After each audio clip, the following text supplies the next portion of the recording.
స్వచ్ఛమైన నాణ్యమైన గౌదర్పార్ పూజా ఉత్పత్తులు www.gaudarpar.com ద్వారా ఆన్లైన్ లో ఆర్డర్ చేయండి. మీ ఇంటిని దేవాలయంగా మార్చుకోండి. నమస్తే రమ్మగారు. నమస్తే రమ్మగారు, దేవుడికి నైవేద్యం ఎందుకు పెట్టాలి? పూజ ఎందుకు చేయాలి అని అడగట్లేదు. నెక్స్ట్ క్వశ్చన్ అది. భగవంతుడికి పూజ అంటే మనం సాధారణంగా పూజ నైవేద్యము ఎవరికి చేస్తాం? ఏదో ఒక ఆకారాన్ని పెట్టుకుంటాం అంతే. భగవంతుడు నిరాకార పరంజ్యోతి, ఆయనకంటూ ఒక ఆకారం లేదు. ఆకారం లేదు. ఆయన ఎలా ఉంటాడో ఎవరికీ తెలియదు. ఎప్పుడు ఎక్కడ ఎలా ఏ రూపంలో ఎవరికి కనిపిస్తాడో ఎవరిని ఏ రకంగా అనుగ్రహిస్తాడో కూడా మనకు తెలియదు. అందుకని మనం ఏం చేస్తాం? చతుర్భుజుడైన నారాయణుడి స్వరూపాన్ని నిర్మించుకున్నాం. అవును. ఇదే నిరాకారంలో మళ్ళా శివసాల గ్రామాన్ని శివలింగాన్ని ఏర్పరచుకున్నాం. అమ్మవారు ఏమిటో కథల్లో చదివి ఆమె ఇంత ఎత్తు ఉంటుంది, అంతలా ఉంటుంది, ఇంత పెద్ద పెద్ద కళ్ళు ఉంటాయి, ఇంత బారెడు జుట్టు ఉంటుంది, 18 చేతులు ఉంటాయి, వాటి నిండా ఆయుధాలు ఉన్నాయి. ఇవన్నీ ఊహించి అన్ని చేతులు కాకపోతే పోనీ 4 చేతులతోటి కత్తిడాలు పుచ్చుకున్న అమ్మవారిని ఒక ఆవిడని సృజన చేసుకుంటాం. సృజన చేశాక ఏదో పూజ చేస్తాం. ఒక మూర్తిని ఒక వ్యక్తిని మన ఇంటికి వస్తే ఏం చేస్తాం? రండి కూర్చోండి, ఈ కుర్చీలో కూర్చోండి, కాళ్ళు కడుక్కోండి, మొదట కూర్చోండి, ఏమన్నా తాగుతారా, తింటారా, మంచినీళ్ళు తాగుతారా? అవును. లోక సహజంగా మన ఇంటికి వచ్చిన ఒక అతిథికి ఇవి చేస్తాం మనం. కాసేపు పడుకోండి, అవును, మధ్యాహ్నం భోజనం చేసి వెళ్తారు కానీ చల్లబడ్డాక వెళ్తారు కానీ ఇవన్నీ సాధారణ క్రియలు. ఈ క్రియలని ఒక ఉత్కృష్టమైన క్రియాస్వరూపంగా స్వామికో అమ్మవారికో సమర్పిస్తాం. దానికి షోడశోపచారాలు 16 ఉపచారాలుగా చెప్పుకున్నాం. ఈ ఉపచారాల్లో మన ఇంటికి వచ్చిన వాడికి మనం కాఫీ ఇచ్చినట్టుగానే ఏదైనా ఒక తీర్థం ఇవ్వటం, వీళ్ళకి ఇచ్చినట్టుగానే అన్నం పెట్టడం. మన ప్రశ్న ఏమిటి? నైవేద్యం ఎందుకు అని. అయితే ఇప్పుడు ఉపచారం చేసి నువ్వు ఈ స్వరూపంతో నాతో ఉండు, నాకు వెనకాలండు, నాకు సహాయం చెయ్యి, నేను కోరిన కోరిక తీర్చు. అది ధర్మబద్ధమైతే సుమా ఈ పాయింట్ అడుగుతాం. ఇప్పుడు ఇవన్నీ అడిగేటప్పుడు ఎవరి దగ్గర నుంచైనా ఏదైనా తీసుకోవాలంటే ఏదైనా ఇవ్వద్దు కదా, ఇచ్చిపుచ్చుకునే ధోరణి ఉండాలి కదా. అవును. ఇప్పుడు ఇవ్వటం, మనం ఒక ప్రతిమా స్వరూపాన్ని చేసుకున్నాం కానీ ఇది ఆ పరంజ్యోతి యొక్క ప్రతిరూపంగా చేసుకున్నాం. ఇవాళ నేను పండించుకున్న ఆహారమో, కొనుక్కొచ్చుకున్న ఆహారమో, అది తయారు చేసిన ఆహారమో, దానికి కారణం నువ్వు. నేను నీ కోసం చేసిన ఆహారాన్ని నువ్వే స్వీకరించు, నీకు ఇస్తాను నేను, నువ్వు నాకు ఇబ్బడి ముబ్బడిగా ఇవ్వు. ఇంత జీవితాన్ని ఈ బ్రతుకుని నిన్ను ఊహించి ఒక ప్రతిమా స్వరూపంగా చేసుకుని నిన్ను చూసుకోవటానికి అవకాశం ఇచ్చినందుకు నేను అలాగే తయారు చేసుకున్న పదార్థాన్ని నీకు నివేదన చేస్తా అని చెప్పి ఈ నివేదన చేస్తాం. నీ నివేదన నైవేద్యం పెట్టాక ఏమిటి అవంతా తింటుందా అమ్మవారు? పోనీ అయ్యవారు తింటాడా? తినడు. ఈ పదార్థం మనం స్థూలంగా ఇంత పెడితే సూక్ష్మాంశాన్ని గ్రహిస్తాడు. అందులో నుంచి ఆయన గ్రహించేదేమిటి? నీ యొక్క శ్రద్ధ, నీ భక్తి, నీ తదేక తత్పరత, దాని యందు నీకు ఎంత లగ్నమైంది నీ మనసు. నన్ను పుట్టించిన భగవంతుడికి, నాకు ఈ ఇన్ని రకాలుగా ప్రసాదించిన భగవంతుడికి నేను ఏ శ్రద్ధతో ఉపచరిస్తున్నాను, ఏ శ్రద్ధతోటి నైవేద్యాన్ని సమర్పించానో ఆ శ్రద్ధని సూక్ష్మాంశంలో గ్రహిస్తాడు భగవంతుడు. ఓకే. మనం ఒక స్వరూపాన్ని తయారు చేసి పెట్టుకున్నాం. దీంతో పాటుగా ఇప్పుడు మనం సాధారణంగా ఈచిపుచ్చుకోవటం మామూలుగా అంటే లోక సహజమైన వ్యవహారంగా చెప్పుకుంటున్నాం.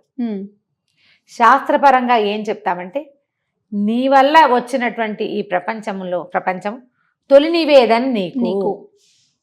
మనం దేవుడికి చేయాలంటే ఏం చేస్తాం? ఏదో ఒకటి చేసి అక్కడ బారేస్తామా? బారేమో. శ్రద్ధతో భక్తి భావంతో చేస్తాం. చక్కగా పొద్దున్నే స్నానం చేయటం, ఎండెక్కాక స్నానం చేయటం, ఉడకంది, మాడిపోయింది, ఎచ్చి పచ్చిగా ఉన్నవి పెట్టం కదా. అవును. చక్కటిది రుచికరమైనది మన శాయశక్తులా చేసి, శక్తి అనుసారం చేసి, శక్తికి మించి కూడా చేసి నెయ్యి వేయాలి. మన ఇంట్లో లేదు, నెయ్యి లేదు ఇవాళకి తీసుకో అనం. భగవంతుడు నువ్వు నెయ్యి వేసి పెట్టినా తీసుకుంటాడు, నూనె వేసి పెట్టినా తీసుకుంటాడు, ఏది వేసి పెట్టినా తీసుకుంటాడు. వేసి పెట్టకపోయినా, ఏమీ వేసి పెట్టకపోయినా పచ్చి కూరలు పెట్టిన వాళ్ళని అనుగ్రహించాడు, పచ్చి మాంసాన్ని కాల్చి తెచ్చిన వాడిని అనుగ్రహించాడు. ఆయనకి మాంసానికి పచ్చి కూరకి ఏమి తేడా? పళ్ళకి మాంసానికి రెండు సృజించిన వాడు ఒకడే కాదు. అవును. ఆయనకి అవి సృజించినవాడు, అవి తినడం కోసం వ్యక్తుల్ని సృజించినవాడు భగవంతుడే. ఆయనకు కావాల్సిందల్లా ఏమిటి? నీ యొక్క భక్తి తత్పరత, అంతే. నీ శ్రద్ధ, నిన్ను సృజించిన వాడి పట్ల నీకున్న అనుసృజన, అది కావాలి కదా మనకి. అది ఉన్నవాడు ఏం చేస్తాడు? ధర్మవర్తనుడుగా ఉంటాడు. నీ గొప్ప చూపించుకోకూడదు దేవుడికి, నువ్వు నీ భక్తి కదా నువ్వు చూపించేది. గొప్ప ఎక్కడ చూపిస్తాం మనం? ప్రదర్శన మనకన్నా తక్కువ వాళ్ళకి చూపిస్తాం ప్రదర్శన. మనకంటే పైన వాడికి ఏమిటి చూపిస్తాం? అసలు ఆయన ఒప్పుకుంటే కాదు ఇవాళ నీ వేషమంతా. అదే కదా. అది లోపల ఉన్నవాడి యొక్క శ్రద్ధని భగవంతుడు గ్రహిస్తాడు.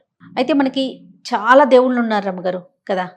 ఏ ఏ దేవుళ్ళకి ఎలాంటి నివేదన పెట్టాలి మరి? సాధారణంగా అందరికీ పాలు పళ్ళు పెట్టేసుకుంటాం. మన ఇంట్లో ఉన్నదే, మన శక్తిని అనుసరించి కదా. వినాయకుడికి బెల్లం నివేదన పెడితే బాగుంటుంది. ఆయనకి పనస, నారికేళాది జంబూ ఫలాలు ఇష్టం. నేరేడు పళ్ళు కూడా పెట్టచ్చు వినాయకుడికి.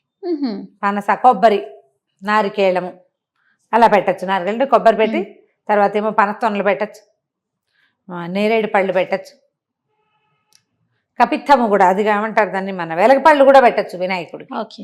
అవన్నీ పెట్టలేమయ్యా. బెల్లం ముక్క పెట్టు. విష్ణువుకి తులసిమాలల అలంకారము, పానకము, వడపప్పు ఇష్టం, తీపి ఇష్టం. పార్వతీదేవికి ఒక్కొక్క స్వరూపంలో ఒక్కొక్క రకం. లలితాదేవికి, దుర్గాదేవికి, వీళ్ళందరికీ పాయసము, పులిహోర, దద్దోజనము, పూలగము ఇష్టం. గుడాన్నము, పాయసం కాకుండా ఒట్టిగా గుడాన్నం, బెల్లం వేసి ఉడికించిన చక్కెర పొంగలి, కట్టె పొంగలి, ఆమెకి ఇవన్నీ ఇష్టము అని చెప్తారు.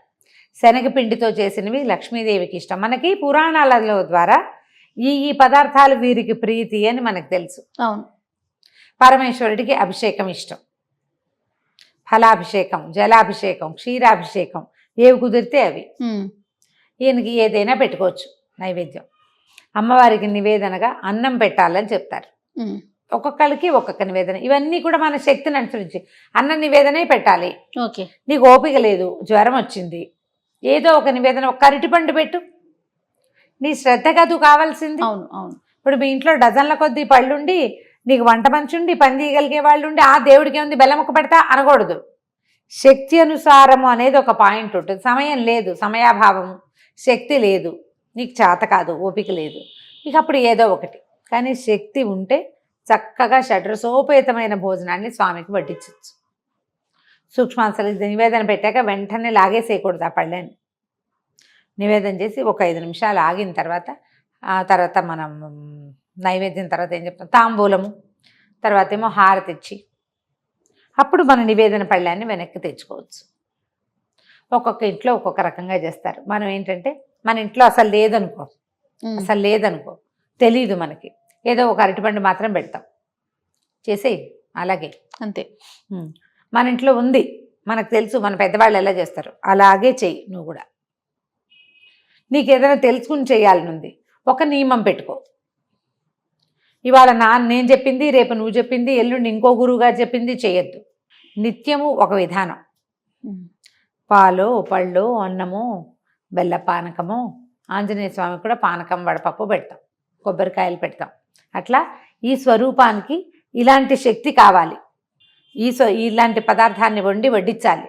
అప్పుడు ఆ స్వరూపానికి ఆ శక్తి పెరుగుతుందన్న ఒక అవగాహన కూడా చెప్తారు పెద్దవాళ్ళు. అట్లా కూడా ఆంజనేయ స్వామి కోపంగా స్పీడ్గా ఉంటాడు, ఆయన చల్లబరచాలి.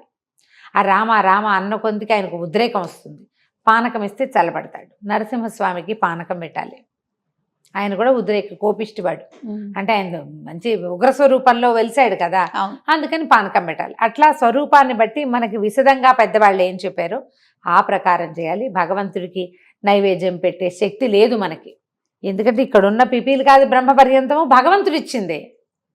కేవలం మనకు అందుబాటులో నీకేది ఇచ్చాడో దాన్ని పచనం చేసి పెడతావు నువ్వు.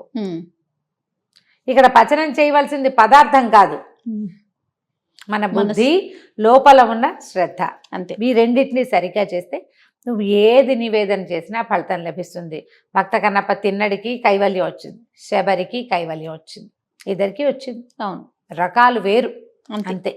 మనం కూడా మన రకాన్ని బట్టి మనం ఏది చేయగలిగితే అది చేస్తే మంచి ఫలితం లభిస్తుంది. రైట్. నమస్తే. నమస్తే.